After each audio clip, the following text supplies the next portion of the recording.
ஒரு நிமிடம் தலைகளை தாழ்த்தி இந்த வார்த்தைக்குள்ளாக போகும் முன்பாக ஜெபிப்போம்.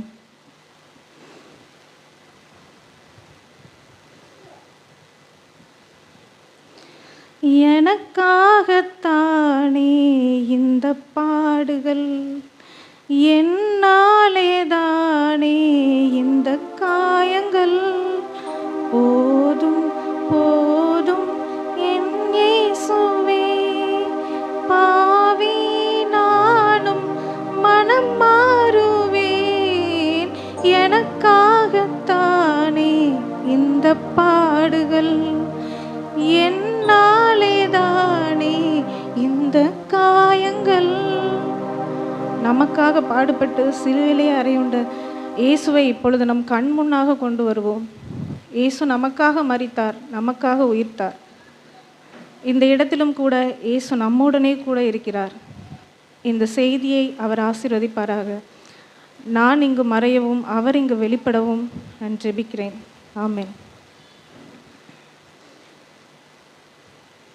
இயேசு சிலுவையிலே 7 வார்த்தைகளை கூறினார் என்று அடுத்தடுத்தாக ஒவ்வொருத்தராக நம்ம சொல்லிகிட்டே இருப்போம்.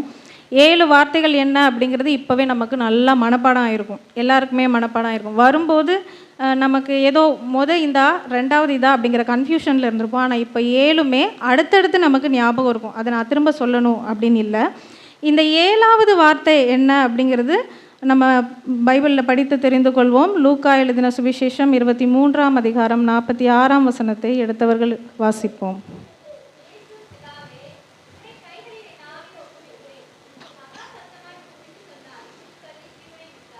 இயேசு, பிதாவே, உம்முடைய கைகளில் என் ஆவியை ஒப்புவிக்கிறேன் என்று மகா சத்தமாய் கூப்பிட்டு சொன்னார். இப்படி சொல்லி ஜீவனை விட்டார். மகா சத்தமாய் கூப்பிட்டு சொன்னார் அப்படின்னு சொல்லி பைபிளில் இந்த இடத்துல லூக்காவில் இருக்குது. நம்ம ஒரு விஷயத்தை எப்போ ரொம்ப சத்தமாக சொல்லுவோம்? சந்தோஷமாக இருக்கும்போது சொல்லுவோம். வேறு ரொம்ப கான்ஃபிடெண்ட்டாக ஒரு விஷயத்த முடிச்சுட்டா சொல்லுவோம். நம்ம வீட்லேயுமே ஒரு வேலையை நமக்கு கொடுத்துருக்காங்க அப்படின்னா அந்த வேலையை செஞ்சு முடிச்சுட்டா நான் அதை அப்போவே செஞ்சு முடிச்சிட்டேனே அப்படின்னு சொல்லி சத்தமாக சொல்லுவோம். இல்லை அப்படின்னா இந்த செஞ்சுட்டே இருக்கேன் அப்படிங்கிறத ரொம்ப சைலண்ட்டாக சொல்லுவோம். அப்போ ரொம்ப கான்ஃபிடெண்ட்டாக இருந்தால் மட்டும்தான் மகா சத்தமாய் சொல்லுவோம். இந்த இடத்துல ஏசப்பா, நீங்கள் எனக்கு கொடுத்த வேலையை நான் சரியானபடி செஞ்சு முடிச்சிட்டேன் பிதாவே அப்படிங்கிறத மகா சத்தமாய் உறக்க சொல்லியிருக்காரு அப்படிங்கிறத இந்த இடத்துல பார்க்குறோம். இதே வார்த்தையை மத்திய 27ஆம் அதிகாரம் 50 வசனம், மார்க் 15ஆம் அதிகாரம் 37 வசனம், யோவான் 19:30 வசனம், இதில் எல்லாத்துலேயுமே இந்த 7ஆம் வார்த்தை சொல்லப்பட்டிருக்கு. ஆனால் லூக்காவில் மட்டும்தான் முழுமையாக சொல்லப்பட்டிருக்கு.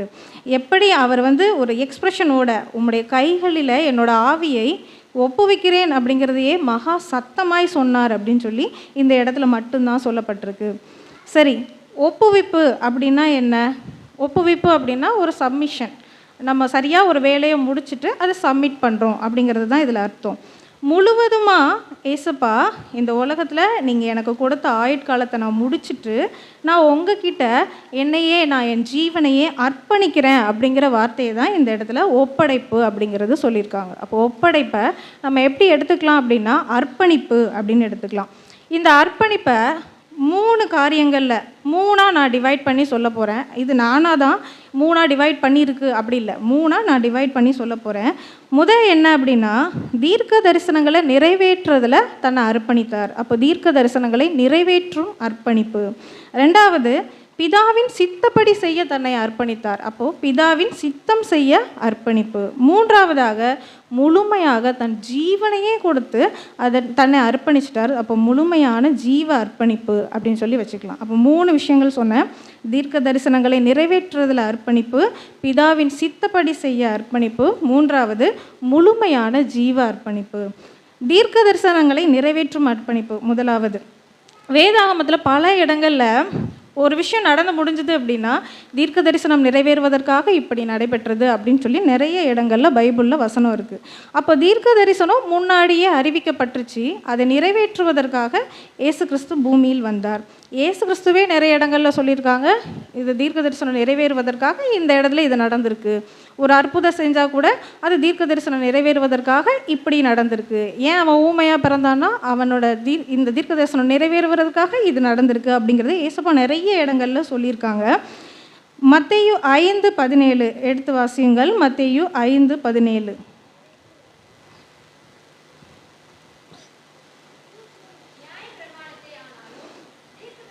ஆனாலும்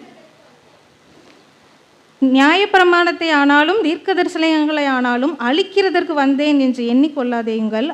அழிக்கிறதற்கல்ல, நிறைவேற்றுவதற்கே வந்தேன். அப்போ தீர்க்க தரிசனங்களை நான் அழிக்க வந்தேன் அப்படின்னு நீங்கள் நினைக்காதீங்க, நான் நிறைவேற்றுறதுக்காக தான் வந்தேன் அப்படின்னு சொல்லி ஏசப்பாவே தன்னை இந்த இடத்துல சொல்லியிருக்காங்க.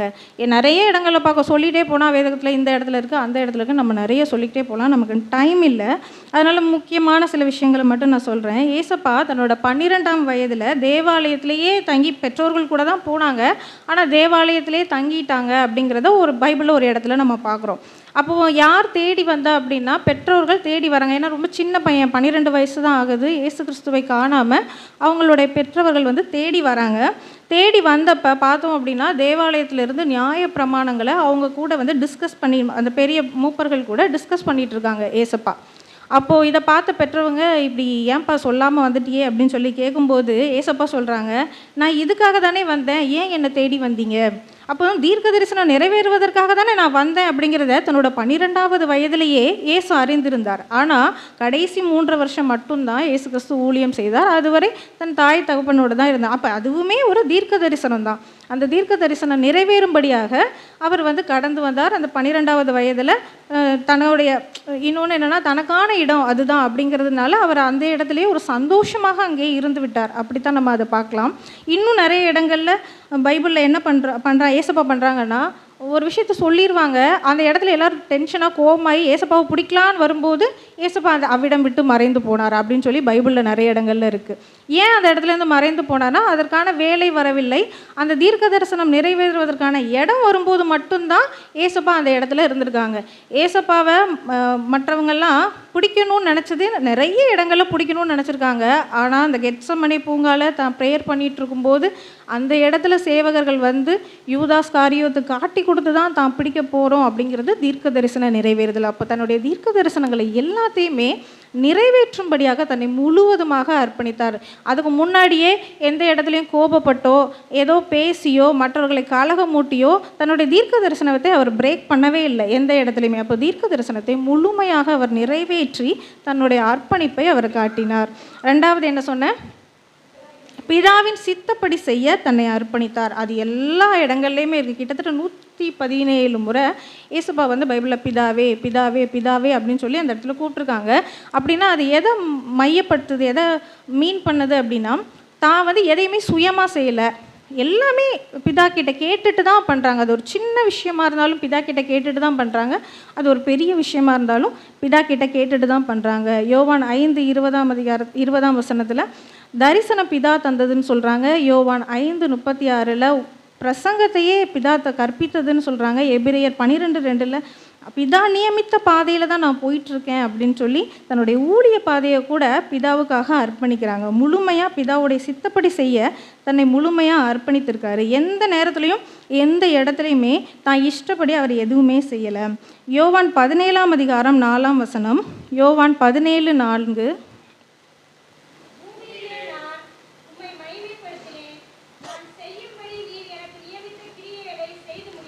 பூமியிலே நான் உம்மை மகிமைப்படுத்தினேன், நான் செய்யும்படி எனக்கு நியமித்த கிரியையை செய்து முடித்தேன் அப்படின்னு சொல்கிறாரு. ஆண்டவர் பிதா உம்முடைய சித்தப்படி நான் உம்மை மகிமைப்படுத்தினேன், நீர் எனக்கு நியமித்த எல்லா கிரியைகள்னால் என்னது, எல்லா வேலைகளையும் நான் சரிவர செஞ்சு முடிச்சிட்டேன் அப்படின்னு சொல்லி யோவானில் ஏசப்பாவே தன்னை அறிக்கையிட்டிருக்காங்க.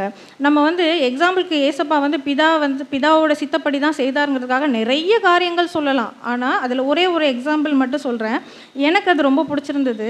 ஏசப்பா ஒரு மிகப்பெரிய ஒரு அதிசயம் அற்புதத்தை செஞ்சார். லாசருவை உயிரோடு எழுப்பினார் அப்படின்னா அது ரொம்ப சாதாரணமாக கிடையாது. 4 நாள் செத்து போய் அழுகின ஒரு பொணத்தை உயிரோடு எழுப்பினார். அந்த இன்சிடெண்ட்டை நீங்கள்லாம் நினச்சி பாருங்கள். அந்த இடத்துல நிறைய அவிசுவாசிகள் இருந்திருப்பாங்க. ஆமாம், இவர் கல்லறையை தரேன்னு சொன்னோடனே அவர் உள்ளேருந்து வந்துட போகிறாரா அப்படின்னு நிறைய பேர் நினச்சிருப்பாங்க. எவ்வளவோ விஷயங்கள் சுற்றி இருந்த மக்கள் யோசிச்சிருப்பாங்க. அந்த மார்த்தாள் மரியாள் என்ன யோசிச்சிருப்பாங்களோ தெரியல. ஆனால் இயேசு கிறிஸ்து ரொம்ப கான்ஃபிடென்ட்டாக, அவருக்கு தெரியும் நம்ம வந்து லாசரு உயிரோட தான் எழுப்ப போகிறோம், நம்ம சொன்ன உடனே லாசரு வெளியில் வரப்போகிறான் அப்படிங்கிறது ஏசப்பாவுக்கு தெரியும்.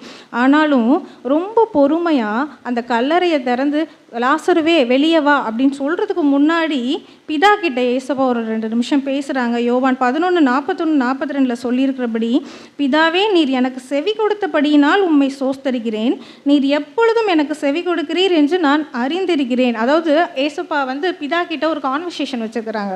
அதாவது நான் சொன்னால் இது நடக்கும், அது நடக்கிறதுக்கு காரணம் நீங்கள் தான் அப்படிங்கிறத ஏசப்பா பிதா கிட்ட கன்வே பண்ணுறாங்க. அப்போ பிதாவுடைய சித்தப்படி தான் ஒரு ஒரு சின்ன அற்புதமாக இருந்தாலும் செஞ்சுருக்காங்க, ஒரு பெரிய அதிசயம்னாலும் ஏசப்பா வந்து பிதாவுடைய சித்தப்படியே செஞ்சுருக்காங்க. ஆரம்பம் முதல் முடிவு வரை பிதாவுடைய சித்தத்தை அப்படி எந்த ஒரு மனஸ்தாபமும் இல்லாமல், எந்த ஒரு மனசில் வந்து ஏன் நம்ம இவ்வளோ பாடுபடணும் அப்படி எந்த இதுவுமே இல்லாமல் அதை தெளிவாக செய்து முடித்தாங்க. 3வது என்ன சொன்னேன்? முழுமையான ஜீவ அர்ப்பணிப்பு. ஜீவ அர்ப்பணிப்பு அப்படிங்கிறது தன்னுடைய ஜீவன், தன்னோட உயிரையே கொடுக்கறது. உயிரை கொடுக்கறத காட்டிலும் ஒரு பெரிய அன்பு இருக்குமா அப்படின்னு கேட்டால் கண்டிப்பாக இல்லை. யாருக்காக மரிப்பா? ஒரு கணவனுக்காக ஒரு மனைவி மரிக்க முடியுமா? இல்லை ஒரு மனைவிக்காக கணவன் முடியாது. அது அந்த காலத்தில் வேணால் உடன்கட்டை ஏறுதல் மூலமாக அது வந்து ஃபோர்ஸ், கண்டிப்பாக நீ செத்தே ஆகணும்னு சாகடிச்சாங்க. அது மாதிரி தான். மற்றபடி ஜீவ அர்ப்பணிப்பு, நான் ஜீவ பலியாக கொடுக்குறேன் அப்படிங்கிறது இயேசு கிறிஸ்து ஒருத்தர் மாத்திரம்தான் அதை செஞ்சுருக்காரு. ஒரு மனுஷன் சாக போகிறான் அப்படிங்கிறத ஒரு கெடுவை ஒரு டாக்டர் இவர் இன்னும் 2 மணி நேரம் தான் இருப்பார், என்ன பேசணுமோ பேசிக்கோங்க அப்படின்னு சொல்கிறாங்க அப்படின்னு வச்சுக்கோங்க. அப்போ அந்த மனுஷன் என்ன ஒப்படைப்பான்? இன்னொரு மனுஷன் கையில் என்ன ஒப்படைப்பான்? மேக்சிமம் என்னத்தை ஒப்படைச்சிட போகிறான்? தன்னோட சொத்தை வேணால் ஒப்படைக்கலாம், தன்னோட பணம், நான் இங்கே இந்த பணம் சேர்த்து வச்சுருக்கேன், நீ எடுத்துக்கோ, தனக்கு அன்பானவர்கள்ட்ட இதை வேணால் ஒப்படைக்க முடியும். ஆனால் இயேசு கிறிஸ்து, நான் இந்த வேலையெல்லாம் செஞ்சு முடிச்சிட்டேன், நீங்கள் எனக்கு கொடுத்த ஜீவனை உங்கள் கையிலேயே நான் திருப்பி என்ன பண்ணுறேன்? ஒப்பு கொடுக்குறேன் அப்படின்னு சொல்லி ஃபுல்லாகவே ஒப்பு கொடுத்துட்டாரு. ஆவி, ஆத்மா, சரீரம், இந்த 3ல் ஆவி தான் முக்கியமானது, அதுதான் அழியாதது. நீதிமொழிகள் 20ஆம் அதிகாரம் 27ஆம் வசனத்தை எடுத்து வாசியுங்கள்.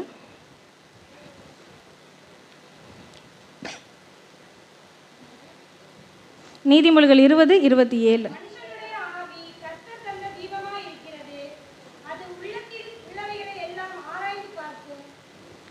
மனுஷனுடைய ஆவி கர்த்தர் தந்த தீபமாக இருக்கிறது. அந்த தீபம் அணையாமல் அப்படியே ஏசப்பா என்ன பண்ணாங்க அப்படின்னா பிதா கிட்ட ஒப்பு கொடுத்தாங்க.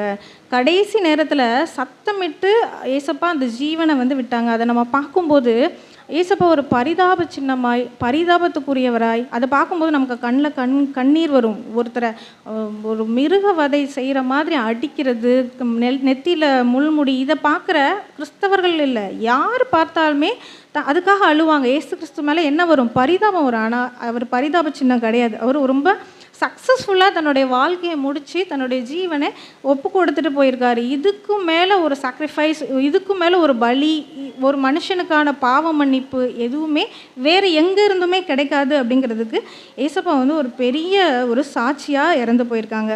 சரி, இறந்து போயிட்டாங்க. இறந்து போய் அடுத்தது ஏசப்பா என்ன ஆனாங்க? 3ஆம் நாள் உயிர் தெழுந்துட்டாங்க. அது நம்ம எல்லாருக்குமே தெரியும். இப்போ ஏசப்பா எங்கே இருக்காங்க? வெளிப்படுத்துதல் எழுதின சுவிசேஷம் 3ஆம் அதிகாரம் 21ஆம் வசனத்தை எடுத்தவர்கள் வாசியுங்கள். நான் ஜெயம் கொண்டு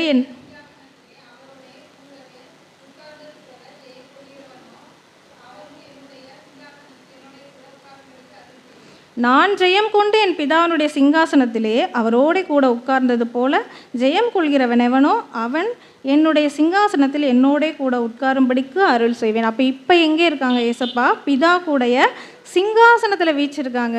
நம்ம ஏசப்பாவுக்காக பரிதபிக்கணுமா?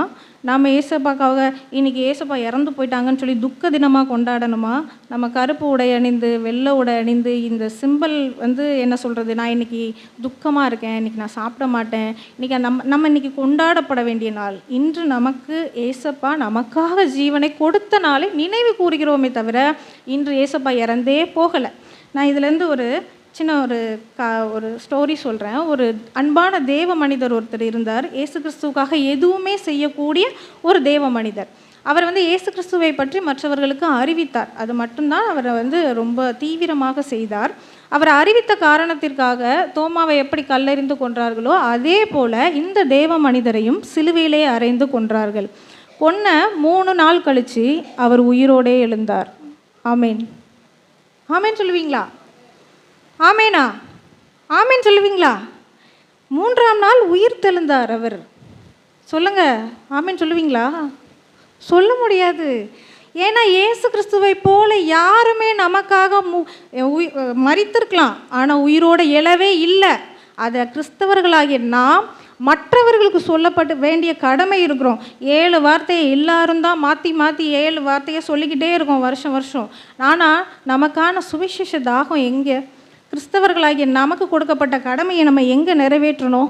ஏசப்பா மரித்தாங்களா, அது இந்த நாள்லையா அப்படின்னு சொல்லி இந்த பள்ளத்தூரில் உள்ள எல்லா மக்களுக்கும் தெரியுமா?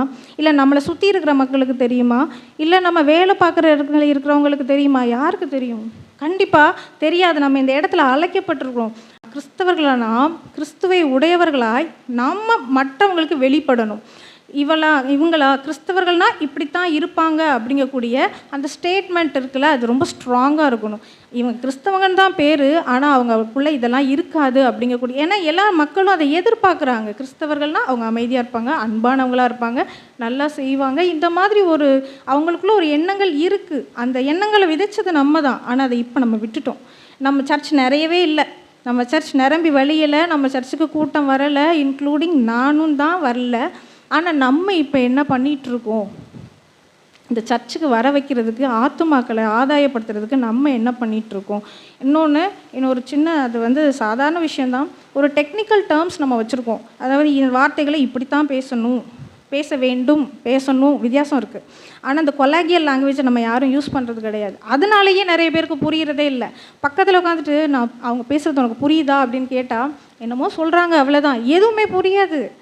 நம்ம வந்து நார்மலாகவே பேசுவோம், அது மற்றவங்களுக்கு புரியணுங்கிறது தானே நமக்கு வேணும். இயேசு கிறிஸ்து பிறந்தார், மரித்தார், உயிர் தெழுந்தார், இந்த 3ஐயும் தான் சொல்ல போகிறோம். அந்த பிறந்தார், மரித்தார், உயிர் தெழுந்தாருங்கிற வார்த்தைக்குள்ளே ஏன் நிறைய டெக்னிக்கல் டேர்ம்ஸை வச்சுருக்கணும்?